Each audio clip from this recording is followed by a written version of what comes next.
بسم اللہ الرحمن الرحیم۔ رسول اللہ صلی اللہ علیہ وآلہ وسلم نے ارشاد فرمایا، میں مومنوں کا خود ان سے زیادہ حقدار ہوں، بس ان میں سے جو کوئی قرض دار مرے گا اور ادائیگی کے لیے کچھ نہ چھوڑے گا تو ہم پر اس کی ادائیگی کی ذمہ داری ہے، اور جس نے کوئی مال چھوڑا ہوگا وہ اس کے وارثوں کا حصہ ہے۔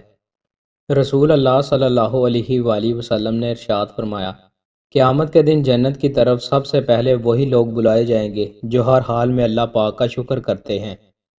رسول اللہ صلی اللہ علیہ وآلہ وسلم نے ارشاد فرمایا، جس نے قرآن پڑھا اور جو اس میں ہے اس نے اس پر عمل کیا تو اس کے ماں باپ کو قیامت کے دن ایک تاج پہنایا جائے گا جس کی روشنی سورج کی روشنی سے بڑھ کر خوبصورت ہوگی۔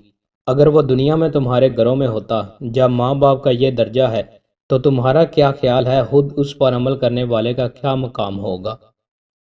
رسول اللہ صلی اللہ علیہ وآلہ وسلم نے ارشاد فرمایا، باب جنت کا درمیانی دروازہ ہے، چاہے تم اس دروازے کو ضائع کر دو یا اس کی حفاظت کرو۔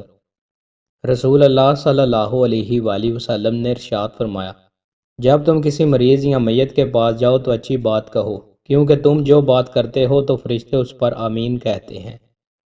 رسول اللہ صلی اللہ علیہ وآلہ وسلم نے ارشاد فرمایا، سورج اور چاند میں کسی کی موت و حیات کی وجہ سے گرہن نہیں لگتا، بلکہ یہ اللہ تعالیٰ کی نشانیوں میں سے ایک نشانی ہے، اس لیے جب تم ان کو دیکھو تو نماز پڑھا کرو۔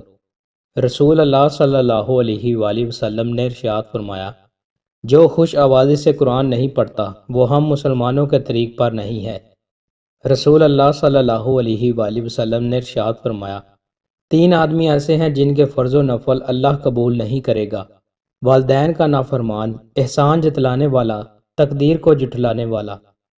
دوستوں، مزید اچھی ویڈیوز کے لیے ہمارے چینل کو سبسکرائب لازمی کریں۔ بہت شکریہ۔